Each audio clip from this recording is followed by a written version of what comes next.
Alors, mbote bandeko balandi esengo ya kozala lelo na bino pona video ya sika. Lelo nalingi tobeta lisusu lisolo ya sœur na biso Honorine oyo asali makambo na ye na kin. Alors, likolo oyo eleki tomoni na basango Honorine abimi Allemagne akei na kin koyiba mbongo na banque. Bon, babandi kosambisa ye po bakangaki ye ndenge akendeki koyiba mbongo kuna na Robank. Ndenge babandi kosambisa ye makambo ebele ebimi alobi makambo ebele nalingaki kosala video ya mokuse mpona kotikala na baactualité ekosalisa mpe algorithme soki nazoposte régulièrement et proposer bavideo na nga. Alors Honorine alobi atiki Allemagne po azalaki kozanga mbongo yango akei na kin akendeki kotuna fondation ya mama première dame soki bakoki kosalisa ye esimbi te alors akei koyiba mbongo na Robank. Bon, excuse wana ezali excuse ya normal te, olingaki koyiba mbongo wana eza ya yo te, osali mabe. Na Allemagne nga nayoki bakataki ye mbongo ya social, donc ça signifie que azalaki na bomoi moko ya sembo te, azalaki neti azosala biloko moko ya biza po soki bakati yo mbongo ya social ekoki kozala pe bazotinda yo kende kosala baformation oza koboya ou bien peut-être oza na makambo na bato ya mibeko. Alors bref, en résumé, sœur na biso aza mobulu.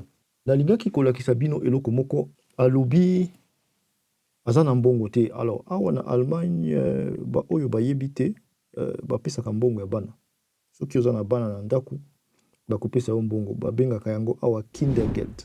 Kindergeld traduction ezali mbongo ya bana en fait. Geld ezali mbongo, kinder ezali bana. Na 2025 balobi Kindergeld ezali 255 € pona mwana moko.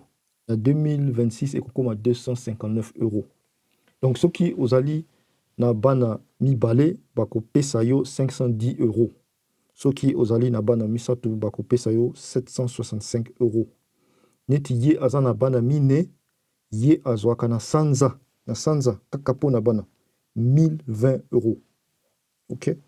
Sikoyo bon, peut-être po bakati mbongo social normalement soki ata aza na musala te eza bambongo mosusu bapesaka.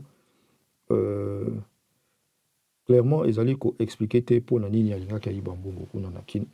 Nga nakanisi personnellement asali mabe. Andimaki ke makambo oyo asali eza mabe po batunaki est-ce que yo omoni biloko oyo asali eza malamu, alobi te eza mabe. Balobi ba dossier na ye ya santé soki eutaki Allemagne et ezali ko confirmer que abelaka mutu dépression, nakanisi dépression. Eloko wana elakisi que pronostic très probablement bakobimisa ye. Ngai nakanisi te ke akotikala kuna na prison. Po soki aza kobela mutu, bon normalement bakoloba voilà quoi, abelaki mutu et puis voilà quoi, asalaki yango te penza na conscience na ye bakobimisa ye. Et puis ndenge abomi pe batu te fokoloba azalaki pe na munduki ya plastique. Nga nakanisi te ke akotikala na boloko kuna bakozongi sa ye. Ah oui, alingaki na bosana na video oyo elekaki nalobaki ke aza na formation te. Wana na isengeli na corriger quand même affirmation oyo po ntango basambisi ye alobaki ke aza na formation azali Erzieherin. Alors Erzieherin awa na kiallemand ezali bato oyo batalaka bana na crèche. Azali effectivement na formation nde azalaki mutu ya mobulu. Bon, ndenge asali pe makambo na ye na ba antécédent wana nakanisi te ke bakotika ye asala mosala wana lisusu. Ekoki kozala pe bapekisi ye lisusu asala mosala wana. Alors bomoni bolamu pe ya kozwa mikanda esika tozali na libanda po ezali ebatelaka pe na basituation boye ya mbeba. Soki olingi ozwa nationalité allemande bango pe bakomaka yango na baavantage. Bolamu ya kozwa passeport ya ba-allemand eza boye boye. Na kati balobaka bakobatela yo na libanda. Donc eza neti Allemagne eza na obligation ya kobatela batu na ye na libanda. Donc nakanisi eloko wana ebikisi ye mwa muke po soki azalaki kaka congolaise na séjour ya kovanda kuna elingaki ebima mabe po na ye balingaki batika ye. ekoki mpe kozala ndenge azali récidiviste mpo aza quand même na baantécédent awa baloba atika nanu moke kuna après bazongisa ekoki kozala nayebi te eza kaka pronostic me nakanisi ke akozonga donc bakozongisa ye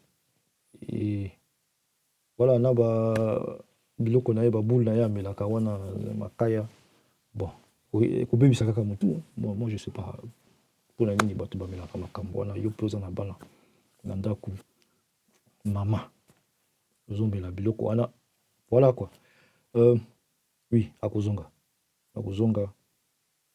akotikala kuna te mais tokotala likambo yango ndenge ezali kokende na bapolisier yango mpe basambisi bango nakanisi te ke bakokotisa bango boloko eza estimation na ngai oui eloko mosusu nalingaki nabosana il paraît qu'interview moko eza kobima na libanda ya mama leki na ye ngai natali yango nano te makambo moko boye lobama alors il paraît que eza neti Honorine ntango azalaki mwana moke mutu moko azalaki koviole ye donc c'est aussi possible que azwa mutu epete quoi badépression po epa na biso tonegligeaka biloko wana tokomona kaka moto asali mabe tobandi kofinga ye tobandi kojuge ye mais oyebi te conséquence nini esali na motu ya mwana mpo ntango moto azokola azomema yango oui mais nakobeta lisolo wana te parce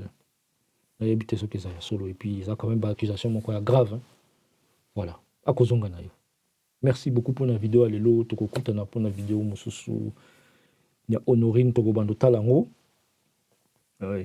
nakozala plus présent awa na internet parce que namoni soki nasali boye te algorithme ya YouTube mpenza ekosalisanga te il faut nazala consistant présent oui video oyo ekoya tokobeta lisolo ya Tanzanie mpo kuna mpe moto epeli na comprendre te nalamuki na ntongo balobi Tanzanie eza ya kozika alors nini esalemi kuna nani asopi pétrole epeli ndenge nini tokobeta lisolo mpona video oyo eza koya merci beaucoup ciao